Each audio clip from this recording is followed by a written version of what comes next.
Cooking for one with AI cost me $98 a week, and I threw 22 of it straight in the trash. Same groceries, different app. Dropped that to 61 with $4 of waste. Same person, same fridge, same week. By the end of this, you'll know which AI actually cooks for one person, and the one boring setting that decides whether you waste $100 a month or 4. Because the difference wasn't the recipes. Yeah, I checked. It was something nobody talks about. Here's what nobody designs for.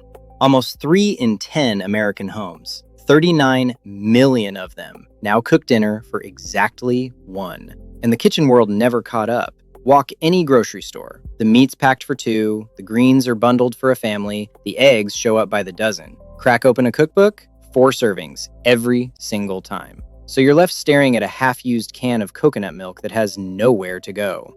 50 years of this trend, and the tools still treat you like a household of 4. So cooking for one isn't one problem, it's 4 stacked on top of each other. Problem 1, portions. Cut a 4-serving recipe down and you get quantities that don't exist at the store. Problem 2, leftovers. Cook the full thing and you're eating it Monday, Tuesday, Wednesday, and Thursday. Problem 3, overlap. Buy cilantro, ginger, and lime for one recipe, and now you owe yourself 2 more recipes just to use them up. And problem 4, the quiet one, is motivation. We'll get to that. It's the killer.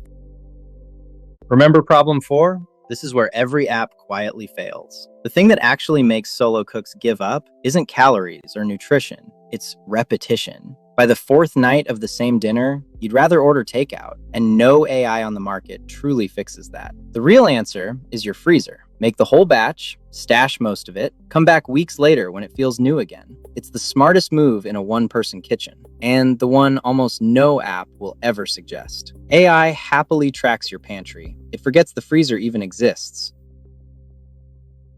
So can't you just ask ChatGPT? Kind of. Honestly, it shines in exactly one moment, when you're staring into the fridge with no plan. A few random odds and ends, and it'll hand you a real dinner in about a minute and a half. But ask it to plan your week, and it crumbles. For one simple reason. It doesn't hold on to who you are. Say you cook for one, and a few messages later, it's quietly back to 4 servings. And nutritionists who graded these AI plans found them light on vegetables, short on nutrients, even dropping items off the shopping list. Great for day 1. By day 8, it's hit a wall.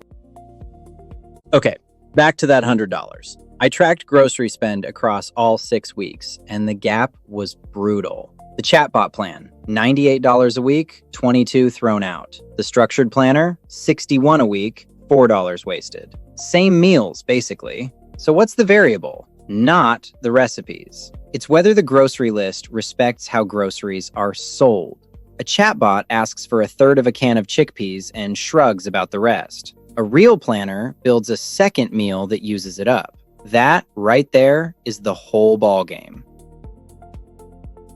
So here's what I'd actually do. Pick one structured app as your system of record, where Cooks for One lives on your profile, not in a prompt you retype every single week. Use a chatbot only for the moment of decision swap, and freeze aggressively. The freezer is your friend. Because this is the real shift that's coming. The bar moves from you can tell the app you cook for one to the app cooks for one, because that's who you are. Other apps just run on your phone. Recipy runs your kitchen. And the next frontier? An app that treats your freezer like a second pantry. First one there wins the whole category.